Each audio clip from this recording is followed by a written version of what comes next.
Hello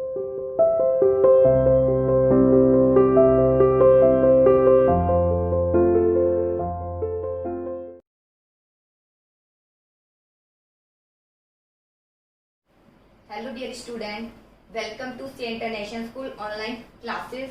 dear plus two commerce class unit 10 financial management start किया था हमने। उसका टॉपिक मनी मार्केट हम डिस्कस कर रहे थे। क्या है मनी मार्केट के इंस्ट्रूमेंट हमने 2 टॉपिक क्लियर कर चुके हैं। आज थर्ड टॉपिक डिस्कस करेंगे। कॉल मनी क्या है या कॉल लोन आप कह सकते हैं इसे, ठीक है। कमर्शियल पेपर क्या है, ट्रेजरी बिल है। आई होप आपने अच्छे से उसको रीड किया होगा। चलिए देखते हैं कॉल मनी क्या है। आप कॉल लोन भी कह सकते हैं। इट मीन्स दैट लोन, यह वह लोन है document the payment for which can be made at a short notice either by borrower और दी लेंडर, ठीक है। बोरोवर होता है उधार लेने वाला, लेंडर होता है उधार देने वाला। लेंडर देने वाला होता है उधार और बोरोवर उधार लेने वाला होता है, ठीक है। तो कॉल मनी वह लोन डॉक्यूमेंट है the payment for which can be made, जिसकी पेमेंट बहुत ही कम समय में हो जाती है इधर बाय बोरोवर और दी लेंडर के, जो बोरोवर और जो लेंडर है, लेने वाला और देने वाला मनी दोनों बहुत ही शॉर्ट नोटिस पर ये जारी कर दिए जाते हैं। मीन्स कुछ घंटों के लिए भी होता है ये, इसमें इतना फैसिलिटी मिल जाती है। मेनली रूप से इसमें बैंक टू बैंक डीलिंग की जाती है। बैंक जैसे किसी बैंक को जरूरत है मनी की तो दूसरे बैंक से मांग सकता है कुछ घंटों के लिए, वन डे तो चलिए ज्यादा कह सकते हैं, कुछ घंटों के लिए भी मांग सकता है, कुछ आवर के लिए भी मांग सकता है, ठीक है।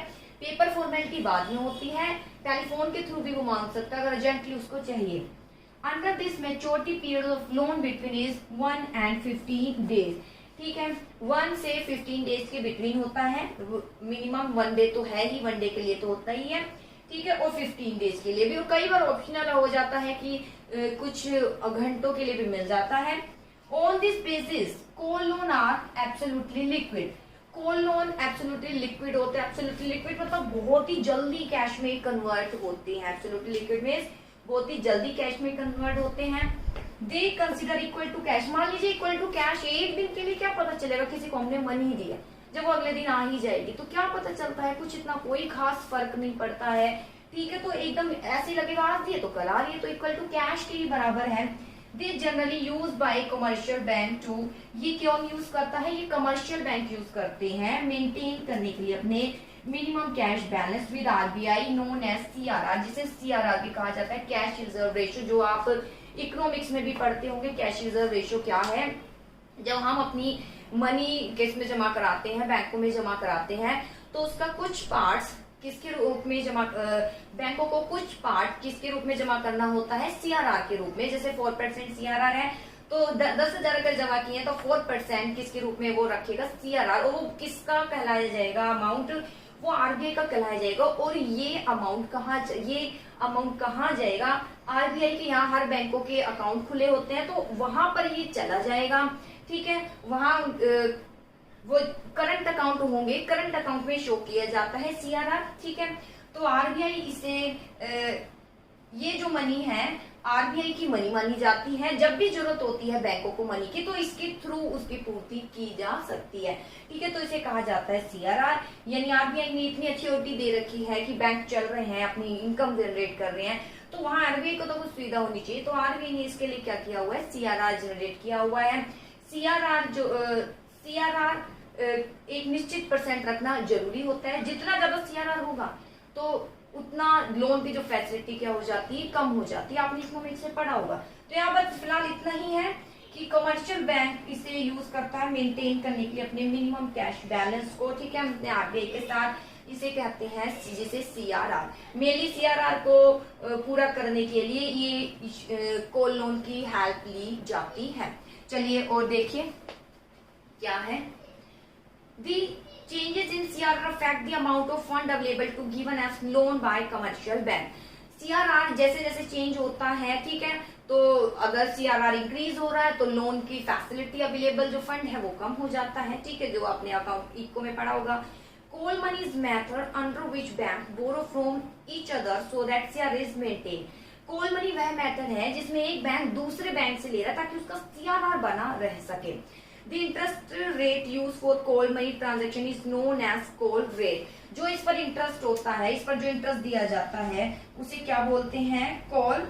ठीक है, कॉल लोन पर जो इंटरेस्ट दिया जाता है उसे क्या बोलते हैं, कॉल लोन इंटरेस्ट बोलते हैं। ठीक है, बोरोवर शेयर मेंटेन रेट जो इसमें यूज की जाती है इसे कॉल रेट। ठीक है, कॉल लोन इंटरेस्ट है यानी कॉल रेट कह सकते हो आप। ठीक है, which varies from day to day, और ये अलग होती है, वेरीज होती है day to day, even hour to are.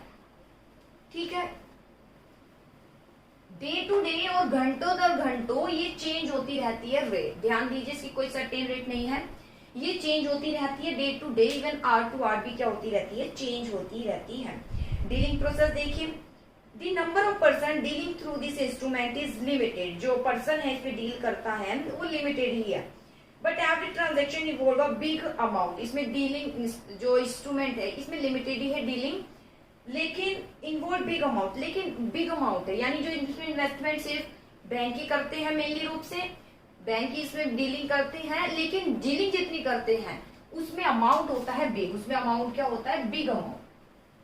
Amount क्या होता है, बिग अमाउंट। यानी इतना नहीं है कि बार बार ये जारी किए जाते हैं, बहुत ही जब जरूरत होती है तभी ये कॉल लोन का यूज किया जाता है, लेकिन अमाउंट इसका बहुत ज्यादा बड़ा होता है। ठीक है, जैसे देखिए द लोवेस्ट अमाउंट इस इंस्ट्रूमेंट इज 10 करोड़। याद होना चाहिए जो लोवेस्ट अमाउंट है कितना है, 10 करोड़ है। और इवन मोस्ट ऑफ ट्रांजेक्शन, कई बार जो है मोस्ट ट्रांजेक्शन 100 करोड़ में भी की जाती है। देखिए अमाउंट यानी मिनिमम 10 करोड़ है तब आप इसका यूज करेंगे, इसलिए ही तो ये इंस्ट्रूमेंट इतने ज्यादा यूज नहीं किए जाते। अगर जब इमरजेंसी होती है, बैंक को चाहिए तो ये यूज किए जाते हैं।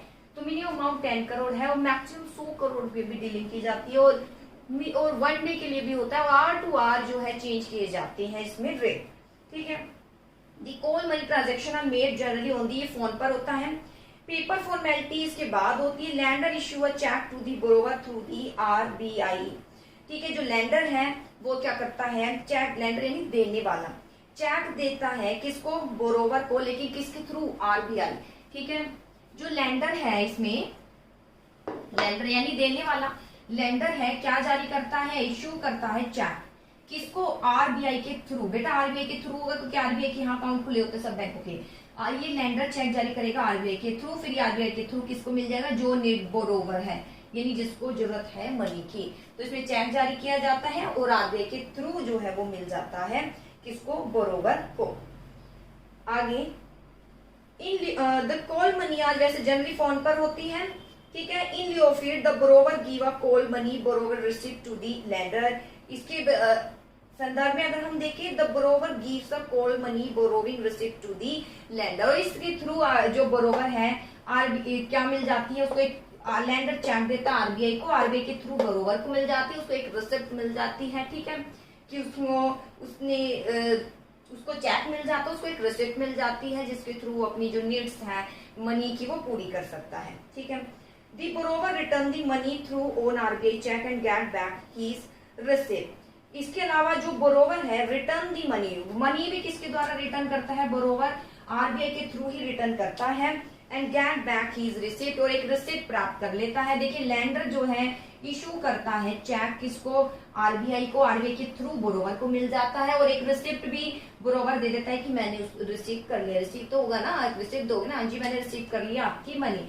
फिर बोरोवर जब रिटर्न करता है तो आरबीआई के थ्रू ही करता है और अपनी रिसिप्ट क्या कर लेता है, वापस ले लेता है। तो ये कहलाई जाती है कॉल मनी। आगे important thing to note it, the important thing क्या है, both the lender and borrower can pay or ask for payment even before the time of maturity by giving a notice to this effect। इसमें एक यहाँ पर important बात बताई गई है, बोरोवर जो लैंडर है वो, जैसे बोरोवर है उसने मनी ले लिया, उसे जरूरत नहीं है, वो पे कर सकता है टाइम पीरियड होने से पहले, या लैंडर मांग सकता है बोरोवर से मनी टाइम पूरा होने से पहले। यहाँ पर लेकिन एक नोटिस देकर यहाँ पर ये सुविधा इनको मिल जाती है, ये कहलाया जाता है कॉल लोन। कॉल लोन देखिए वह डॉक्यूमेंट पेमेंट है जो कि बहुत ही शॉर्ट नोटिस पर जारी किए जाते हैं। इसमें बोरोवर होता है, लैंडर होता है, मेच्योरिटी पीरियड इनके बहुत ही कम है, 1 से 15 डेज होते हैं। ठीक है, ये बहुत लिक्विड माने जाते हैं, बहुत जल्दी कैश में कन्वर्ट हो जाते हैं, इक्वल टू कैश ही माने जाते हैं।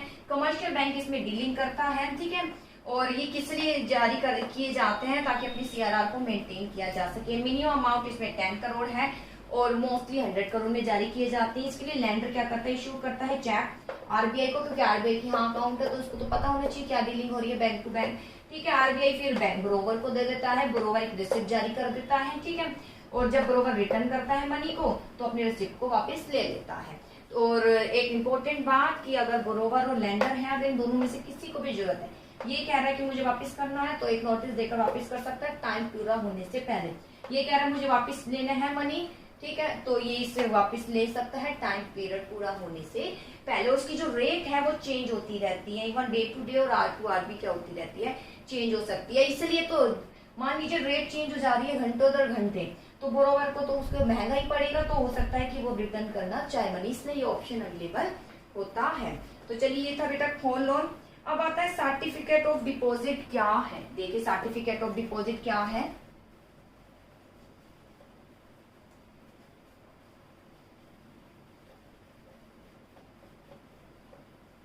हाँ जी, certificate of deposit is negotiable instrument. देखिए सीधी क्या है, ध्यान से सुनिएगा। सर्टिफिकेट ऑफ डिपॉजिट एक नेगोशिएबल इंस्ट्रूमेंट, इसमें एक समझौता होता है, which can be transfer after a certain period by an endorsement, यानी बेचान करके यानी देकर। ठीक है, सर्टिफिकेट ऑफ डिपॉजिट एक नेगोशिएबल इंस्ट्रूमेंट है, ये वो एक समझौता इंस्ट्रूमेंट है, ठीक है, जिसमें क्या होता है एंडोर्समेंट, यानी आपने ये लिया है, आपके नाम है, लेकिन आप अगर आपकी इच्छा हो तो आप किसी दूसरे को ट्रांसफर कर सकते हैं, इसे कहलाया जाता है एंडोर्समेंट। ये यही है नेगोशिएबल इंस्ट्रूमेंट, यानी समझौता है कि मैंने खरीदी, मान लीजिए मैंने लैंड खरीदी है, अब मैं चाहती हूँ कि नहीं, सॉरी मैंने एक सिक्योरिटी खरीदी है, अब मैं चाहती हूँ कि मैं ये रखना नहीं चाहती, सिक्योरिटी वैसे मेरे नाम ही है, ठीक है, लेकिन मैं अब टाइम पीरियड होने से पहले भी उसको किसी दूसरे व्यक्ति को दे सकती हूँ, ये कहलाया जाता है नेगोशिएबल इंस्ट्रूमेंट। ठीक है, एंडोर्स कर सकती हूँ यानी दे सकती हूँ। इट इज इशू बाय ये commercial bank and the Indian financial institution जैसे IDBI, IFCI, ठीक है, ICICI, SIDBI, एक्सिम बैंक द्वारा जारी किए जाते हैं, आपको याद होना चाहिए। ठीक है, IDBI, IFCI, ठीक है, एक्सिम बैंक, इनके द्वारा ये जारी किए जाते हैं। इनका डिस्कशन आपने प्लस में खूब करा है। Certificate of deposit are issue to individual, certificate issue किस, सर्टिफिकेट ऑफ जो डिपॉजिट है किसको इशू किए जाते हैं, इंडिविजुअल को भी। ठीक है, इंडिविजुअल या कोई एसोसिएशन है, कोई संघ है, कोई संस्था है, या कोई कंपनी है, ठीक है, या कॉरपोरेशन है, ठीक है, या कोई कॉरपोरेशन बनी हुई है, उसको ये जारी किए जाते हैं। कॉरपोरेशन जैसे कंपनी के ग्रुप होते हैं बहुत से, ठीक है, जैसे बहुत से ग्रुप बने होते हैं, वो कहलाया जाता है कॉरपोरेशन। ठीक है, या फिर उसके द्वारा जारी ग्रुप ऑफ पीपल, लोगों का बहुत ही ग्रुप बना होता है पीपल का, उसे बोलते हैं कॉरपोरेशन। ठीक है, ग्रुप बना हो रहा है लोगों का, कंपनी है, कोई संघ है, इंडिविजुअल है, या लोगों का ग्रुप है, कंपनी है, या कोई एसोसिएशन बनी हुई है, ठीक है, NGO बनी हुई है, ये सभी इसमें यूज कर ये इनको जारी किए जाते हैं।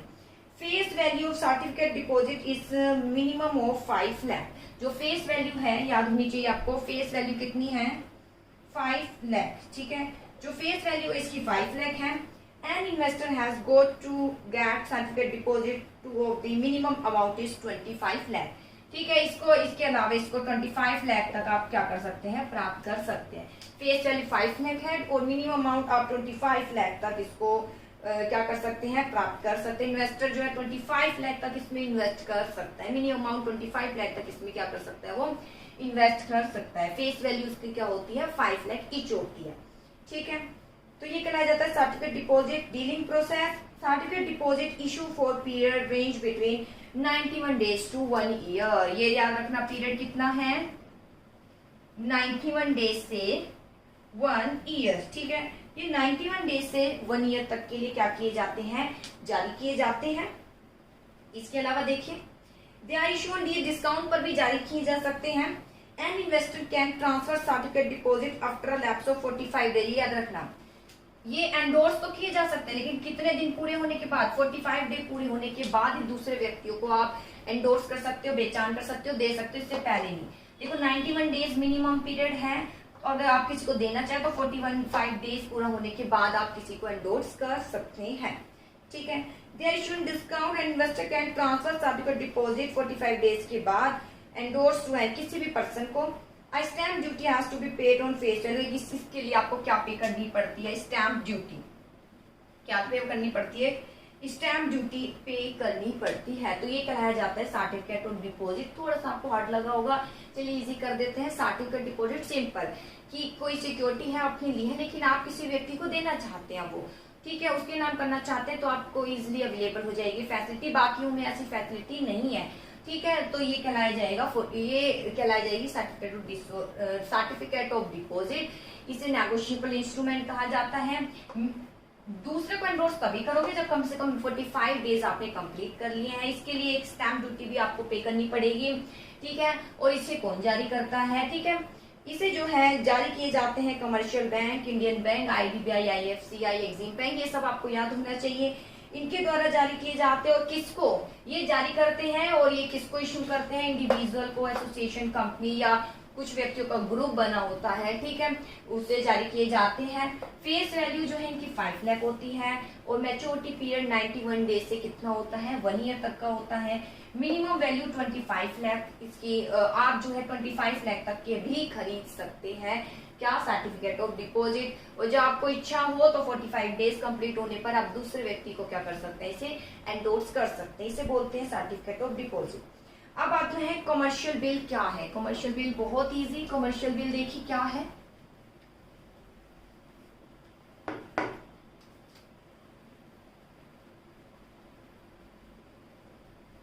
हाँ जी, कमर्शियल बिल देखिए क्या है। जैसे कि ट्रेडर है, उसने कोई मनी ले ली, जैसे कि सेलर है, उसने वस्तु सेल कर दी है, लेकिन जो बायर है उसने पेमेंट नहीं करी है, ठीक है।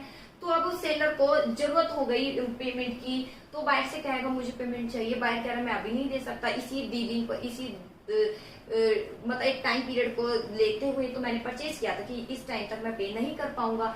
लेकिन अब उससे पहले उसको जरूरत हो जाती है, तो क्या करता है जो सेलर होता है वो बिल को लेकर, जो परचेजिंग बायर ने किया, उस बिल को लेकर कहाँ जा सकता है? बैंक के पास जा सकता है। वो कह सकता है कि मैंने इतने का सामान दिया है, सेल किया है, ठीक है, और बायर अभी पे नहीं कर पा रहा है, वो इस डेट तक पे करेगा, तो लेकिन मुझे ये अमाउंट अभी ही चाहिए, ठीक है, मुझे अमाउंट की जल्दी ही जरूरत है। तो बैंक अगर चाहे इच्छा अनुसार, ये नहीं कि जरूरत है आपको अवेलेबल हो जाएगी फैसिलिटी, बैंक अगर चाहे, अगर आपकी अच्छी गुडविल है तो आपको उतने अमाउंट का तो आपको क्या कर सकता है? अमाउंट वो पे कर सकता है। लेकिन ऐसा नहीं है कि जितना बिल है, ठीक है, उतना ही आपको पे करेगा, उससे कम पर पे करेगा, यानी डिस्काउंट पर पे करेगा, लेकिन रिटर्न आपसे पूरा ही लेगा। वो रिटर्न जो होगा वो कहलाया जाएगा उसका इंटरेस्ट। जैसे ठीक है, मान लीजिए 1 लाख का सामान है, तो वो कह रहा है जी मैं इस बिल को 80,000 में ही लूंगा। बैंक कहेगा मैं 80,000 में ही लूंगा, यानी आपको 80,000 ही मिलेंगे।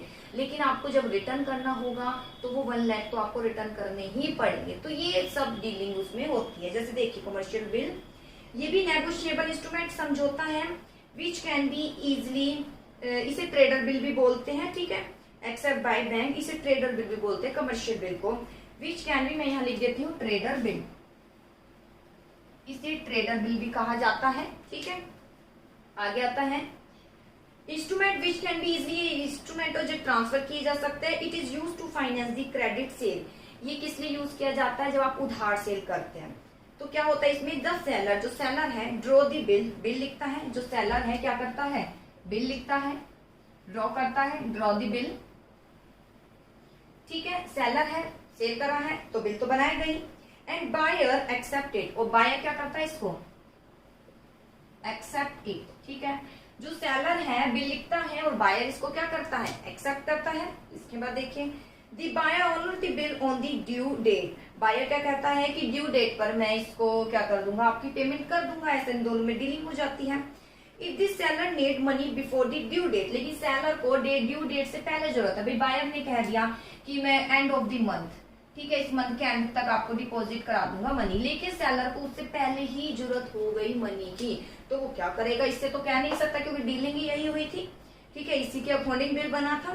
If the seller need money before due date he can get the bill discount from the bank, तो वह बिल ले सकता है कि, तो वह क्या करा, अगर सेलर को जरूरत होती है मनी पहले ही ड्यू डेट से, ही can get the bill discounted from the bank, तो वो बैंक से क्या करा सकता है? सेलर बैंक से क्या करा सकता है? डिस्काउंट करा सकता है, डिस्काउंटेड करा सकता है। ये नहीं है पूरा अमाउंट ही मिलेगा, उससे कम अमाउंट मिलेगा, लेकिन पे बैंक को पूरा ही करेगा। ठीक है, आगे it is short term instrument है, general issue for period of 90 day. 9 आपको टाइम याद होना चाहिए, इसका टाइमिंग क्या है 90 डेज। जो मैच्योरिटी पीरियड है वो कितने हैं 90 डेज के लिए। ठीक है, 90 डेज के लिए इशू किए जाते हैं। डीलिंग प्रोसेस, दी सेलर राइट दी बिल, क्या है पहले सेलर बिल लिखता है, बायर उसको एक्सेप्ट करता है। आफ्टर हैविंग बीन एक्सेप्ट करने के बाद this bill remain in the custody of the seller, ये बिल सेलर के पास ही रहता है। ठीक है, सेलर बिल लिखता है, बायर इसको एक्सेप्ट करता है, फिर उसके बाद सेलर की कस्टडी में ही रहता है ये बिल, बाकी कॉपी बायर को मिल जाती है। ठीक है, आगे ही can get this bill in cash from the bank, इसे वो जो है इन कैश करा सकता है, बैंक से वो ले सकता है इस बिल को देकर। ठीक है, and meet is requirement for money, और अपनी मनी की रिक्वायरमेंट को पूरा कर सकता है। इस प्रकार seller get is money and buyer get goods on credit, इस प्रकार सेलर को क्या मिल जाती है मनी, और बायर को क्या मिल जाता है गुड्स क्रेडिट पर। फिर सुन लीजिए कमर्शियल बिल क्या है, कमर्शियल यानी वो जो जिसमें वाणिज्य बिल कहा जाता है, जब ट्रेडिंग बिल होते हैं ट्रेडर बिल भी कहा जाता है। इसमें क्या होता है सेलर बिल लिखता है और फिर बायर उसको एक्सेप्ट करता है। ठीक है, एक ड्यू डेट पर वो पे करने की कहता है उसे, इस डेट पर मैं आपका पे कर दूंगा। लेकिन अगर सेलर को जरूरत हो जाती है मनी की मैच्योरिटी पीरियड से पहले, जो टाइम इसने दिया है, तो वो क्या कर सकता है सेलर बैंक के पास जा सकता है, उस बिल को लेकर उसको डिस्काउंट करा सकता है, भुना सकता है, इसको बोलते हैं भुनाना हिंदी में, मीन्स वो रिसीव कर सकता है सॉरी, रिसीव कर सकता है मनी, लेकिन मनी पूरी रिसीव नहीं होगी, 1 लाख का है तो 1 लाख से कम ही रिसीव होगी। कितनी कम देगा ये बैंक पर डिपेंड करता है, लेकिन रिटर्न इस सेलर को जो जब रिटर्न की आएगी तो पूरा ही करना होता है। ठीक है, तो बायर इसको एक्सेप्ट कर लेता है, सेलर के पास ही ये बिल होता है। ठीक है, और जब इसको जरूरत होती है तो बैंक के पास जा सकता है। इस प्रकार दोनों की आवश्यकता पूरी हो जाती है, सेलर को मनी मिल जाती है और बायर को गुड्स कैसे मिल जाती है क्रेडिट पर। उसका टाइम पीरियड है 90 days. I hope topic clear हुआ होगा। कॉल लोन जो कि बहुत ही शॉर्ट नोटिस पर बोरोवर और लैंडर के बिटवीन होते हैं, मेनली ये बैंकों द्वारा जारी किए जाता है अपने सीआरआर को मेंटेन करने के लिए। मिनिमम अमाउंट जो है 10 crore, maximum 100। Certificate of deposit जिसमें हमने तो सिक्योरिटी लिया लेकिन हम किसी दूसरे के नाम करना चाह रहे हैं तो 45 डेज के बाद आपको ये फैसिलिटी अवेलेबल हो जाती है। कमर्शियल बिल, ट्रेडर बिल भी बोलते हैं इसे, जब ट्रेडर को जरूरत होती है सेलर को मनी, ठीक है, अभी मिल नहीं रही बायर से, तो उसको लेकर कहा जा सकता है वो बैंक के पास जा सकता है, लेकिन बैंक की इच्छा है कि वो उसको एक्सेप्ट करता है या नहीं। आई होप टॉपिक क्लियर हुआ होगा, इसको अच्छे से करने की कोशिश करना। ठीक है, इम्पोर्टेंट है।